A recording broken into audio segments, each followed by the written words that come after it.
You know, I'm going to do something completely unusual today. I'm going to step out of my element. And I'm going to probably give you, sister, some advice that you'd never expected me to give you.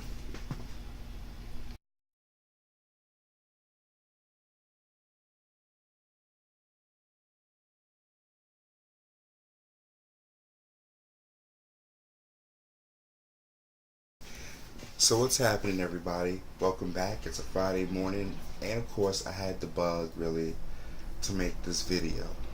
So, before, of course, we get started, you know how this works. You like, you comment, you share, you subscribe.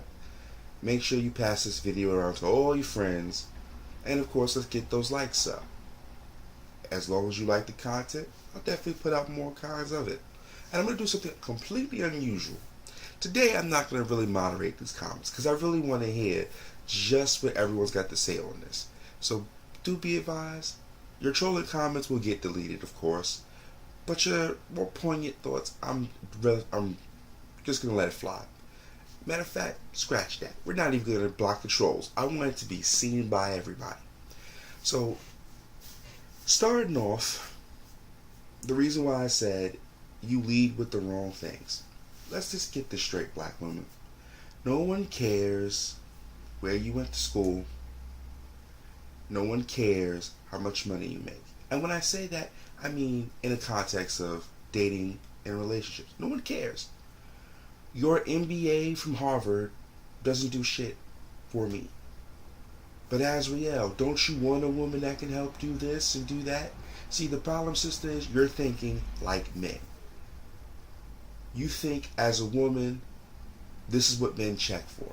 No, no, no. That's what women check for. Women check for a man who's got a great degree, who's got a good job, nice home, a nice swanky little car. There's money in the account. Do you know why? Because finances equal security. So what you're saying to that man is that you want to be the male and he's the female, and these are things he needs to check for. And at the same time, you're doing the thing that a woman does, which is you're checking for that. What you're doing is you're telling the man that you walk and act like a female, but speak like a man and think like one. And to us men, the sum total is, well, practically impossible. So what happens here is you lead with something that he's not even caring about. What men generally care for are the intrinsic, the softer qualities, and things that you cannot quantify. That is, can she cook? Can she clean? When I come home, does she make my home a place I want it to be? And that actually ties in to my second point. But I'll get to that in a minute. When you're leading with things that normally men lead with to attract females, you're not even on the same wavelength he's on. Ladies, to attract a man, very simply, your job is very...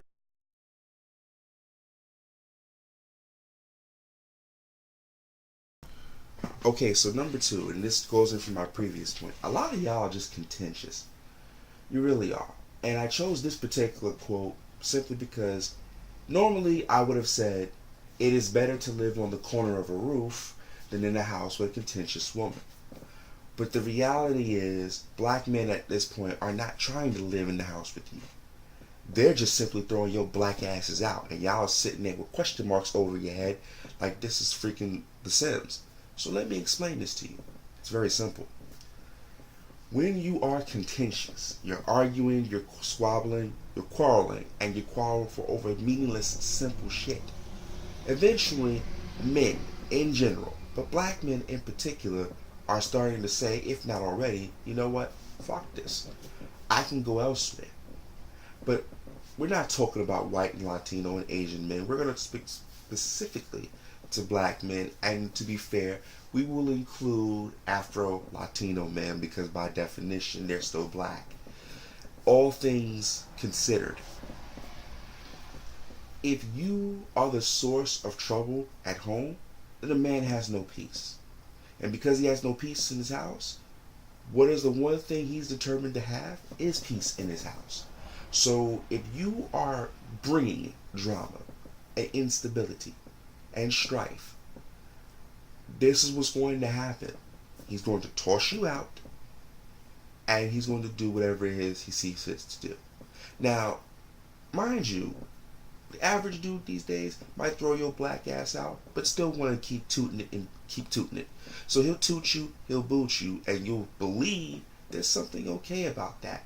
When in reality, he's just sleeping with you because he likes sleeping with you. But he's not wanting anything else with you because you bring strife and drama.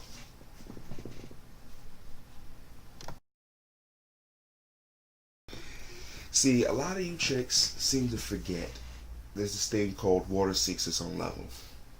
If you are 5'4", 256, and you're built like a refrigerator, you got a whole bunch of kids all over the place, and you put on these body shaper girdles and all this Wookiee weave, shout out to you, Obsidian, and whatever else, and you go to the club and you look somewhat decent, like a solid 7, not a strong 7, but a solid.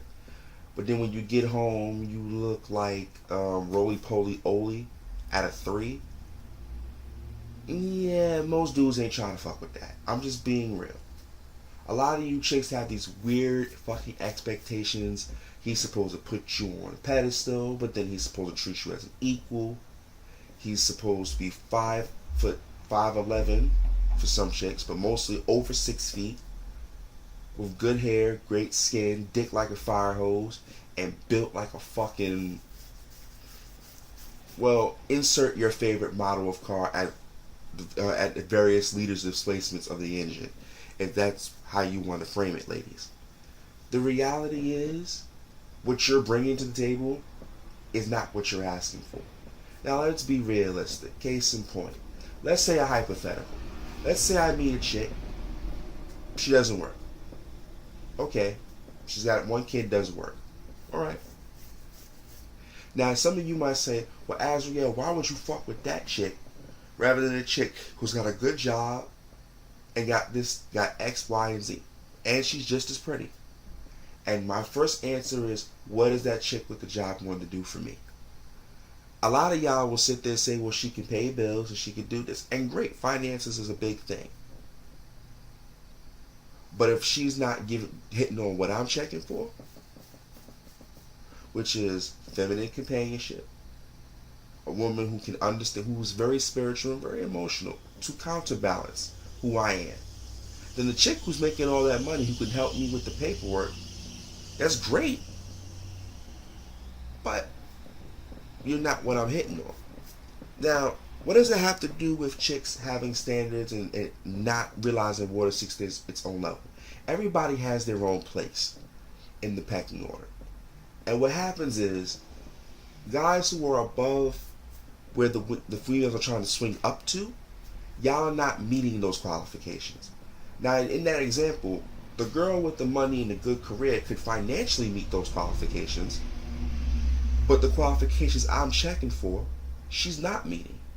So the chick who doesn't work, but she keeps my home, I never have to worry about having food on my table when I come in because dinner's prepared. She's an ultra feminine companion. That works. Now, in my example, in full disclosure, I'm a father of 2 children. So naturally, if she's got a kid, it works out. I'm coming to the table with kids, she's coming to the table with kids. Where I make up for one thing, she makes up with another. A lot of you chicks don't seem to understand this concept. You just don't. Not only do you come with high expectations, but you don't feel that you have to live up to the same expectations you're asking him to live up to. In other words, he has to be held to an exacting standard, but your black ass, you get a pass because you have boobs and vagina. Let me tell you something, ladies. It's very simple. You have what we now call is a commodity. It's a commodity. It's a widely available commodity, thanks to the trends in birth rate. So now you have to compete for a quality male. When just over half a century ago, men had to compete for you. And that brings me to my next point.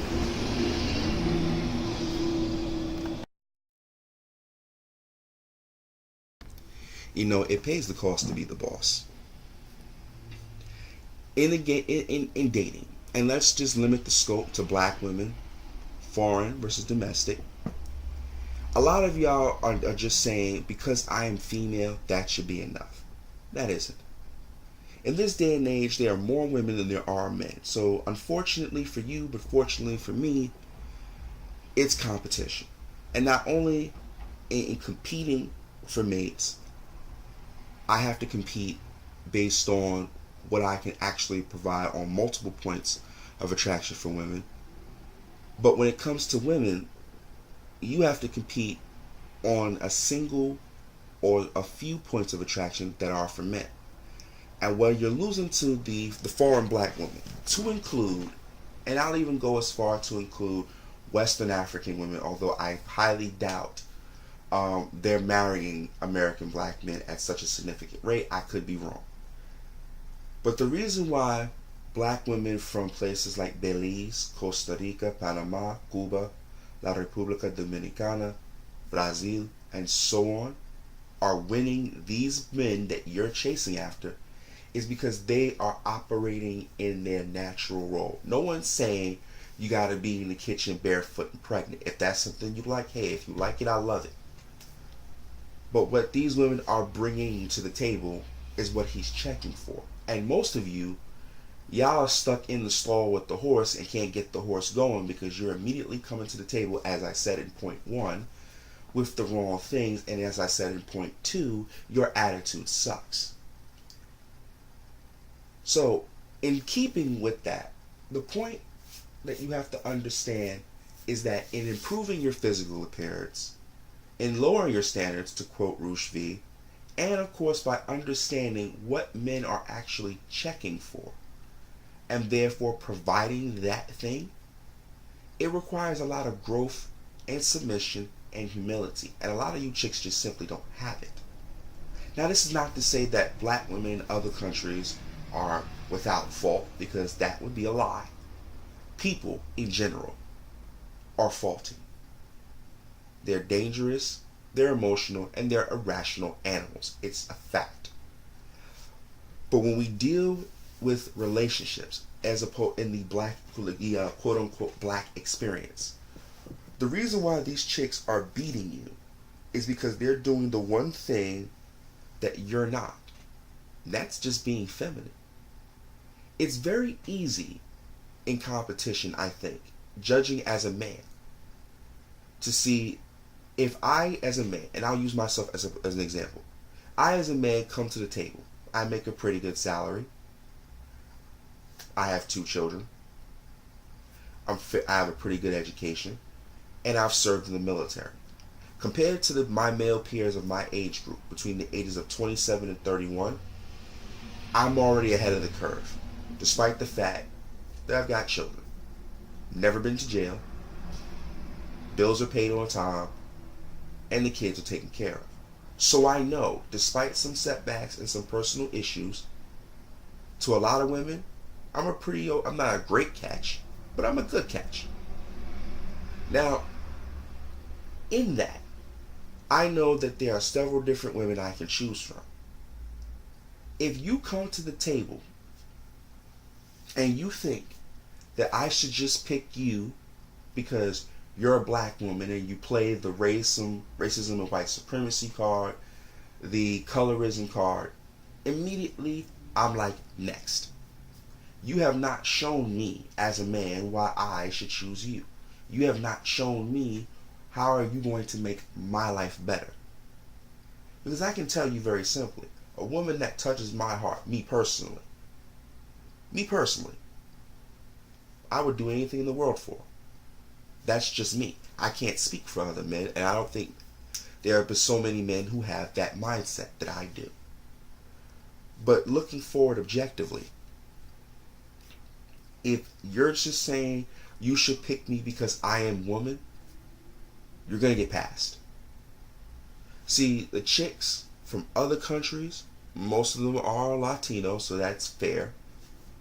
They're bringing, I cook, I clean, I know how to manage a budget, I like sex just as much, if not more.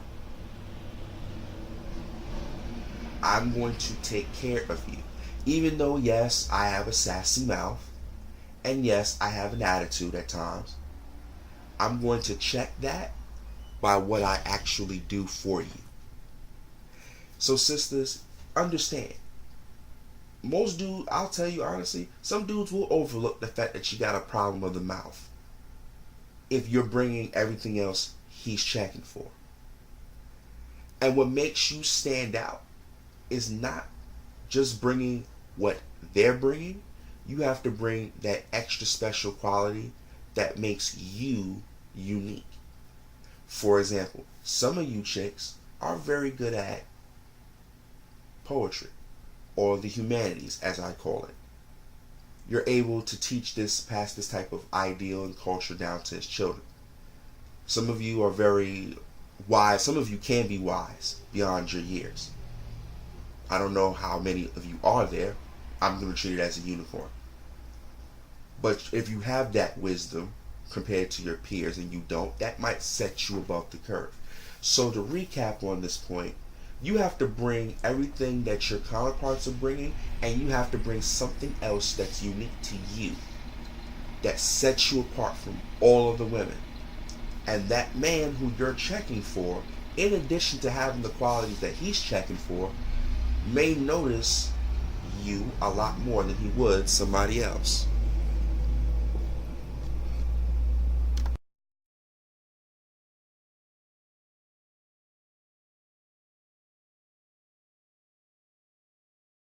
I think nothing hurts a woman's chances for successful mating and dating in Black America than the lack of self-awareness, self-accountability, and self-esteem. Many of you chicks will blame why you can't get a man on this bullshit called malarkey, this bullshit called misogynoir. Most of you will use this sexism malarkey. Most of you will even employ the antebellum South and legacy of slavery and this, that, and the third. If you haven't got the message by now, and these other 4 points, maybe you'll take it here when I say it plainly.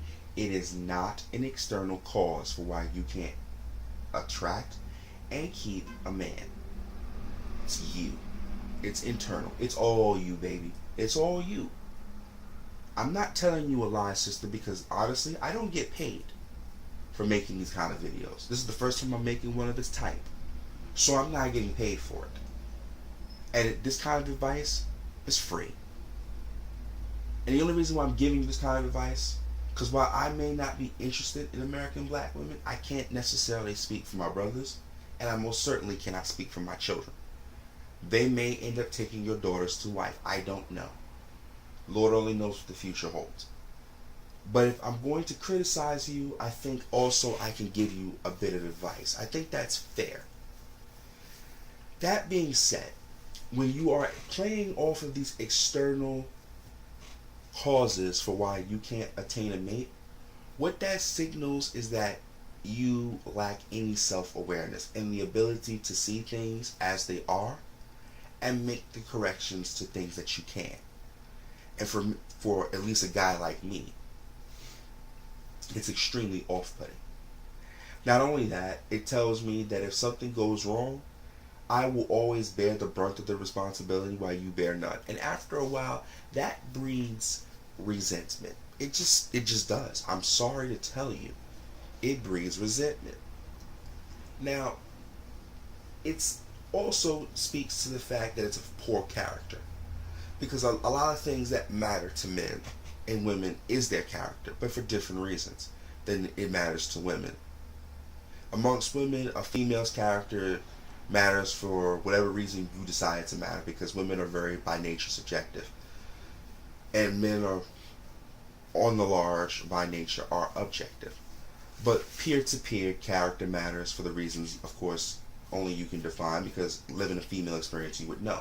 But as a man, I can tell you a woman's character matters because she's complementing mine.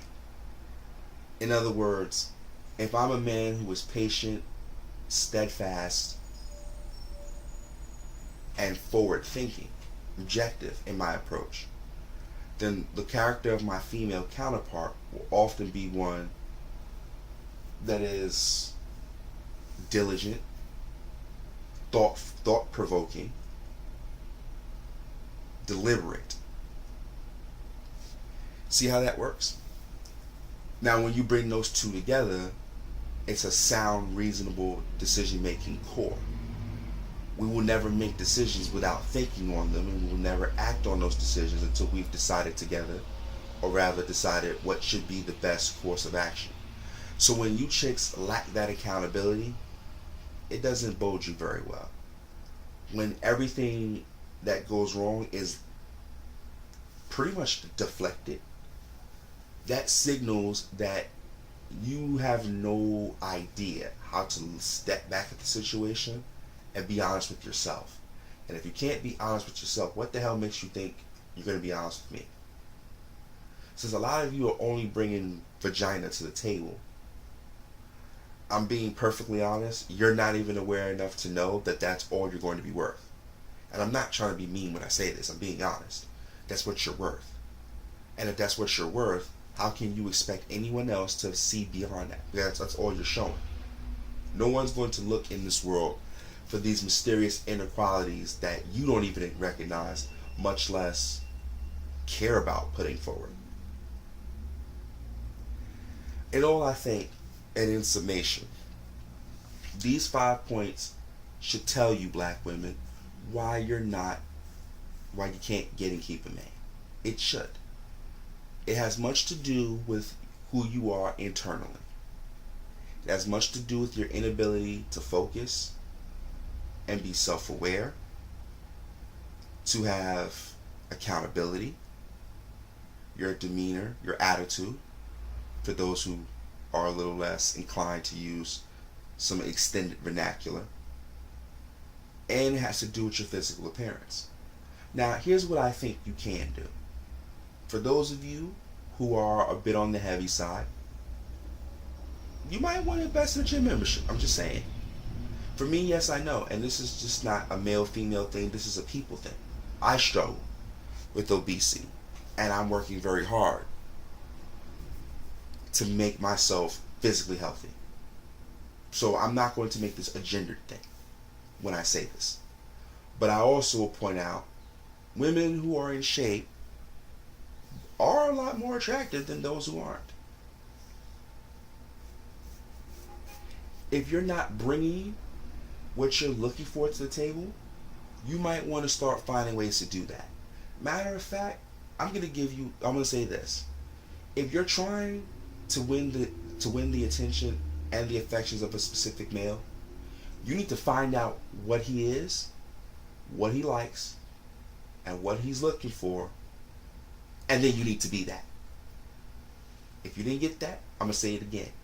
You need to find out what he is, what he's looking for, what he wants, and then you need to become that. If you don't understand that, I'm going to say it very simply. For example, if I'm looking for a woman who is 5'4" to 5'7", weighs between 124 and 146, she's a good cook. She likes political conversation. She's, for lack of a better term, she's insatiable and a freak after dark, and likes to fuck 3 or 4 nights a week. If I'm that man you're checking for, you need to be between 5'4", 5'7", although I can make exceptions. You need to have that physical appearance. You need to be politically savvy. So even if you're not a pundit, but you have an understanding of politics, and you have to like to fuck. If you present that, I might check for you. I'm just using myself as an example. Alright? Now, I'm pretty sure there's some points I've missed, but this is where we go to the comment section. Leave your likes, comments in the description, and holler back at me. Be well and enjoy your Friday. Peace.